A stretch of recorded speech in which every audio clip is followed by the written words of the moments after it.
y'all, this is Gasakma Kepper for Project Illuminated, and I'm here in San Diego, California in their gas lamp district. It's really awesome, it's nice, it's warm. Got here for St. Patty's Day and been doing a workshop, and it's been working out really well. Been communicating with spirits, getting some really good insight. But I want to talk to you today about the Illuminati racial caste system. And one of the things that we have to understand is the Illuminati is great at putting different racial groups against one another, or different demographics, because they work with labels and definitions and terms. And they use this to the umpteenth degree. So for example, they'll create things like feminism, Democrat, Republican, transgender, LGBT, and it goes on and on and on. And the goal is to keep these groups fighting amongst themselves, while Illuminati is high up on the top looking and laughing, because if they can create a divided America that's divided based on these labels and definitions, which are all erroneous, they can maintain a position of power, because you cannot have a unified front. If you know anything about history, research Nathaniel Bacon, when they had what they call was Bacon's Rebellion, and that's when, for the first time, that blacks and whites got together on the lower class to form a rebellion against the system itself.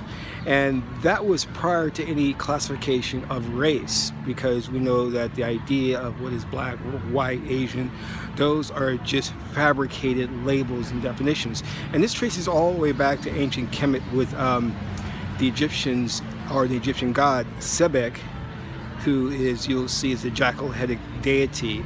And he is known as the deity of the left hemisphere of the brain, or the deity of logic, facts, labels, definitions.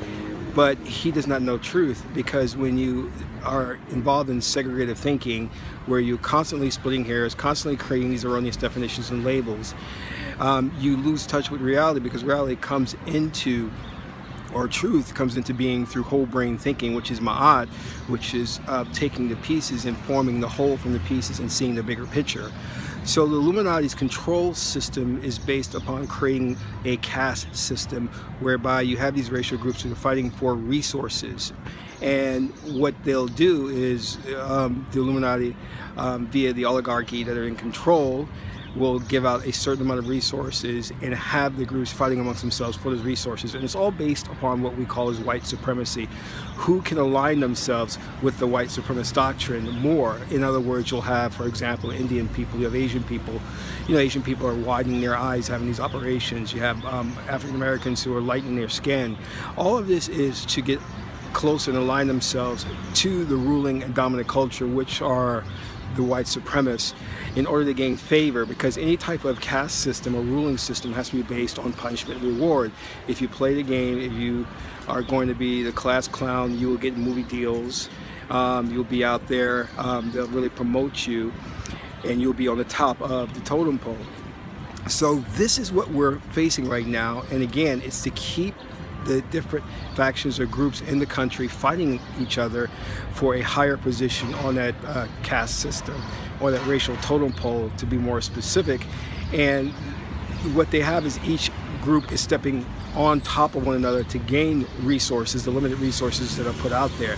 We have enough on this planet to support the billions of people here, but they control those resources to make sure that there's starvation, there's poverty, and to keep the groups fighting, to keep the groups at one another's throat. Because the more you can split hairs, the more you can create these definitions and have these people align themselves with those different parties, the greater your chances are of dividing and conquering. And it's the oldest trick in the book. We haven't seen it or learned from history, and we're repeating it again and again. This is why I've always said that we have to get away from saying, well, I'm a feminist, well, I'm part of the men's movement, I'm part of this, I'm part of that, because what you're doing in essence is playing right into their hands.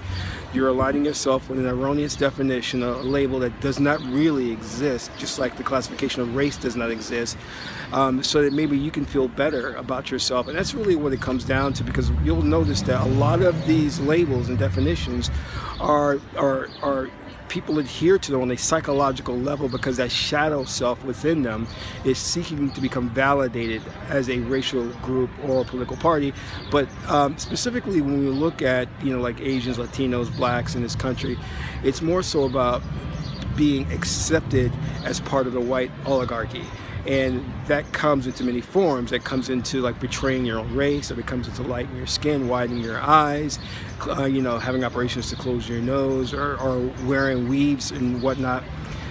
Because, you know, on that psychological level, there is damage done by white supremacy that has to be dealt with. And we have to look at, on the collective level, there is a collective shadow self that is harboring this evil white supremacist ideology that has to be purged from our consciousness. So I want you to think about what I've just said and how you should not be playing into these definitions, which are only going to create more division and more strife, and in the end be the architects of our downfall. So this is Kasak Mai Keparu in beautiful San Diego, and that's all for now.